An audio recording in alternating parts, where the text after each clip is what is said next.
ಧಾರವಾಡದಲ್ಲಿ ವಿಚಿತ್ರ ಜ್ವರದಿಂದ ಶಾಲಾ ಮಕ್ಕಳು ಬಳಲುತ್ತಾ ಇದ್ದಾರೆ. ವಿಚಿತ್ರ ಜ್ವರದಿಂದ ಮಕ್ಕಳಿಗೆ ಕೈಕಾಲು ನೋವು, ಮೈಕೈ ನೋವು ಶುರುವಾಗ್ಬಿಟ್ಟಿದೆ.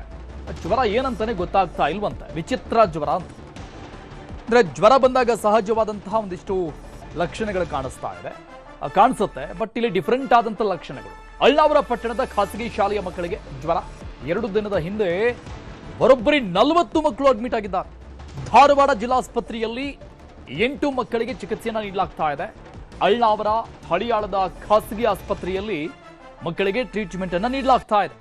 2 ದಿನದಲ್ಲಿ 40 ಜನ ಮಕ್ಕಳು. 2 ದಿನದ ಹಿಂದೆ 40 ಜನ ಮಕ್ಕಳು ಅಡ್ಮಿಟ್ ಆಗಿದ್ದಾರೆ ಆಸ್ಪತ್ರೆಗೆ.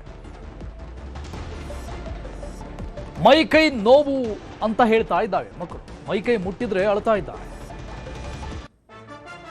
ವೈರಲ್ ಮಯೋಸೈಟಿಸ್ ಅಂತ ಹೇಳಲಾಗ್ತಾ ಇದೆ ಈ ಕಾಯಿಲೆಗೆ. ಜ್ವರ ಈ ರೀತಿಯಾದಂಥ ಒಂದು ಜ್ವರ ಅಂತ.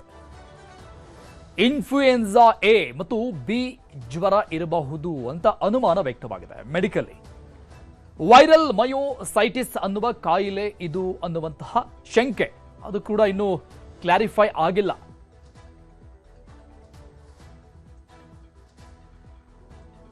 ಡೀಟೇಲ್ಸ್ ಕೊಡ್ತಾರೆ ನಮ್ಮ ಪ್ರತಿನಿಧಿ ಮಂಜುನಾಥ್. ಲೈವ್ ನಲ್ಲಿ ಜಾಯ್ನ್ ಆಗ್ತಾ ಇದ್ದಾರೆ. ಮಂಜುನಾಥ್, 2 ದಿನದಲ್ಲಿ 40 ಜನ ಮಕ್ಕಳು ಏಕಕಾಲಕ್ಕೆ ಅಡ್ಮಿಟ್ ಆಗ್ತಾರೆ ಅಂದ್ರೆ ಸಹಜವಾಗಿ ಆತಂಕ ಇದ್ದೇ ಇರುತ್ತೆ.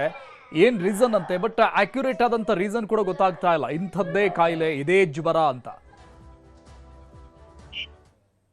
ಹೌದು, ಅವರು ಧಾರವಾಡ ಜಿಲ್ಲೆಯ ಅಳ್ನಾವರ ಪಟ್ಟಣದ ಹೊರವಲಯದಲ್ಲಿರುವಂತಹ ಖಾಸಗಿ ಶಾಲೆಯ ವಸತಿ ಶಾಲೆಯ ಮಕ್ಕಳಲ್ಲಿ ಕೂಡ 40 ಮಕ್ಕಳಲ್ಲಿ ಒಂದು ವಿಚಿತ್ರ ಜ್ವರದಿಂದ ಬಳಲುತ್ತಿರುವ ಏನು ಮಕ್ಕಳನ್ನ ಧಾರವಾಡದ ಜಿಲ್ಲಾಸ್ಪತ್ರೆಗೆ 8 ಮಕ್ಕಳನ್ನ ಅಡ್ಮಿಟ್ ಮಾಡಲಾಗಿದ್ದು, ಅಡ್ಮಿಟ್ ಮಾಡಿದಂತ ವಿದ್ಯಾರ್ಥಿಗಳು ಈಗಾಗಲೇ ಏನಂತಂದ್ರೆ ಕೈ ಮತ್ತು ಕಾಲಿನ ನೋವಿನಿಂದ ಬಳಲ್ತಾ ಇದ್ದು, ಕೆಲವು ಚಿಕಿತ್ಸೆಯಿಂದ ಮನೆಗೆ ಕೆಲವರನ್ನ ಕಳಿಸಲಾಗಿದ್ದು, ಇನ್ನೂ 8 ಜನರನ್ನ ಚಿಕಿತ್ಸೆ ಮುಂದುವರೆದಿದೆ. ಹಾಗೆ ಈಗಾಗಲೇ 2 ದಿನದಿಂದ ಈ ವಿಚಿತ್ರ ಜ್ವರದಿಂದ ಬಳಲುತ್ತಿರುವ ಮಕ್ಕಳ ಚಿಕಿತ್ಸೆ ಧಾರವಾಡ ಜಿಲ್ಲಾಸ್ಪತ್ರೆಯಲ್ಲಿ ಮುಂದುವರೆದಿದೆ. ಈಗಾಗಲೇ ಮಕ್ಕಳು ಕೂಡ ಏನಂತಂದ್ರೆ 2 ಗಂಟೆಗೆ ಒಂದೊಂದು ಸತಿ ಆ ಜ್ವರ ಬರುತ್ತಿರೋದ್ರಿಂದ ಆ ಜ್ವರದ ಬಳಲಿನಿಂದ ಸಂದರ್ಭ ಕೂಡ ಇಲ್ಲಿ ಕಂಡು ಬಂದಿತ್ತ ಅಂತ ಹೇಳ್ಬೋದು. ಯಾಕಂತಂದ್ರೆ ಈ ಸಮಯದಲ್ಲಿ ಜ್ವರದಿಂದ ಬಳಲುತ್ತಿರುವ ಮಕ್ಕಳಿಗೆ ಚಿಕಿತ್ಸೆನ ಒಂದ್ ಕಡೆ ನೀಡ್ತಾ ಇದ್ರೆ, ಇನ್ನೊಂದು ಕಡೆ ಸ್ಪಂದಿಸಬೇಕಾದಂತ ಮಕ್ಕಳು ಕೂಡ ಏನಂತಂದ್ರೆ ಆ ಜ್ವರದ ಬಳಲಿಕೆಯಿಂದ ನೋವನ್ನ ಪಡ್ತಾ ಇದ್ದಾರೆ. ಆದ್ರೆ ಚಿಕಿತ್ಸೆಯನ್ನ ಏನು ಜಿಲ್ಲಾಸ್ಪತ್ರೆಯ ಸರ್ಜನ್ ಸೇರಿದಂತೆ ವೈದ್ಯರ ತಂಡ ಕೂಡ ಏನಂತಂದ್ರೆ ಈ ವಿದ್ಯಾರ್ಥಿಗಳ ಸಂಪೂರ್ಣ ಚಿಕಿತ್ಸೆ ನೀಡಲು ಮುಂದಾಗಿದ್ದಾರೆ ಅಂತ ಹೇಳ್ಬೋದು.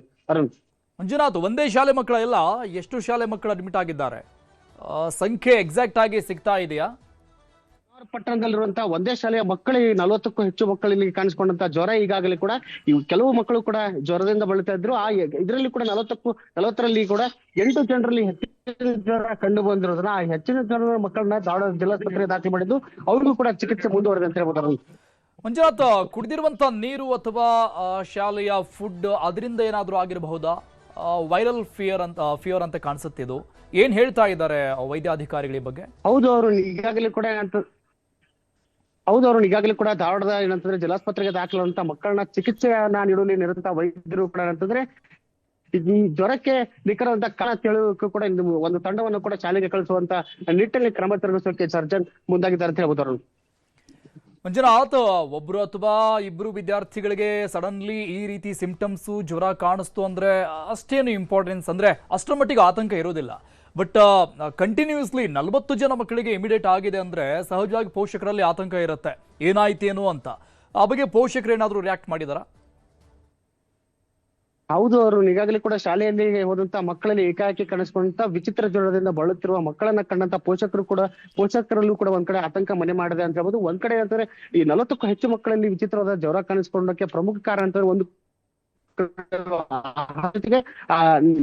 ಶಾಲೆಯಲ್ಲಿ ನೀರಿನಲ್ಲಿರುವಂತ ವ್ಯತ್ಯಾಸದಿಂದ ಈ ಜ್ವರ ಕಾಣಿಸಿಕೊಂಡು ಒಂದು ನೋಟಕ್ಕೆ ಕಂಡು ಬರ್ತಾ ಇದೆ. ಒಟ್ಟಾರೆಯಾಗಿ ಏನಂತಂದ್ರೆ ಒಂದು ವಿಚಿತ್ರವಾದ ಜ್ವರ ಯಾವುದು ಹೇಗೆ ಬಂತು ಎಂಬುದು ಕೂಡ ಇನ್ನಂತರ ವೈದ್ಯರ ಒಂದು ಮಾಹಿತಿಯ ಬಳಿಕ ಅಷ್ಟೇ ನಿಖರವಾದ ಕಾರಣ ತಿಳಿದು ಬರ್ತಾರೆ. ಮಂಜುನಾಥ್, ಮೈಕೈ ನೋವು, ಕಾಲ್ ನೋವು ಅಂದ್ರೆ ಮುಟ್ಟಿದಾಗ ಮಕ್ಕಳು ರಿಯಾಕ್ಟ್ ಮಾಡ್ತಾ ಇದ್ದಾರೆ, ಅಳ್ತಾ ಇದ್ದಾರೆ ಅಂತ ಹೇಳಿದ್ರೆ, ಈ ಚಿಕನ್ಗುನ್ಯಾ H1N1 ಬಂದಾಗ ಈ ಸಿಂಪ್ಟಮ್ಸ್ಗಳು ಸಹಜವಾಗಿ ಕಂಡು ಬರ್ತಾ ಇತ್ತು. ಬಟ್ ಇದು ಡಿಫ್ರೆಂಟ್ ಅಂತ ವೈದ್ಯಾಧಿಕಾರಿಗಳು ಹೇಳ್ತಾ ಇರೋದ್ರಿಂದ ಬೋನ್ ಸಂಬಂಧಪಟ್ಟಂತ ಏನಾದ್ರೂ ಡಿಸೀಸ್ ಇರ್ಬೋದಾ? ಹೌದು, ಅವರು ಏಕಾಏಕಿ 40ಕ್ಕೂ ಹೆಚ್ಚು ಒಂದೇ ಶಾಲೆಯ ಮಕ್ಕಳಲ್ಲಿ ಕಾಣಿಸಿಕೊಂಡಿರೋದ್ರಿಂದ ಮಕ್ಕಳಲ್ಲೂ ಮತ್ತು ಪೋಷಕರಲ್ಲೂ ಜೊತೆಗೆ ಶಾಲಾ ಆಡಳಿತ ಮಂಡಳಿ ಕೂಡ ಒಂದು ಆತಂಕ ಮನೆ ಮಾಡಿದೆ.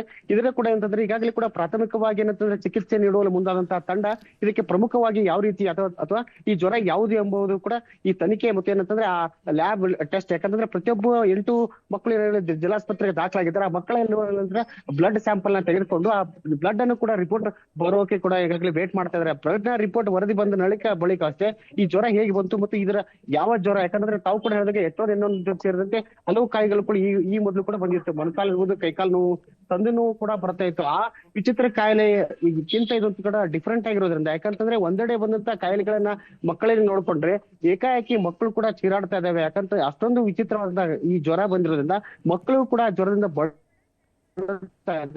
ಈ ಬಳಲುತ್ತಿರುವ ಮಕ್ಕಳಿಗೆ ಈಗಾಗಲೇ ಚಿಕಿತ್ಸೆ ನೀಡುವ ತಂಡ ಕೂಡ ವೈದ್ಯರ ತಂಡ ಮುಂದಾಗಿದೆ. ಇದರ ನಿಖರತೆಯನ್ನ ಕೂಡ ಅಂತಂದ್ರೆ ಬ್ಲಡ್ ರಿಪೋರ್ಟ್ ಬಳಿಕ ಅಷ್ಟೇ ಇದರ ನಿಖರ ಕಾರಣ ತಿಳಿದು ಬರುತ್ತೆ ಎಂಬುದು ಹೇಳ್ತಾ ಇದಾರೆ ಯಾರು. Thank you Manjunath ಡೀಟೇಲ್ಸ್ಗೆ.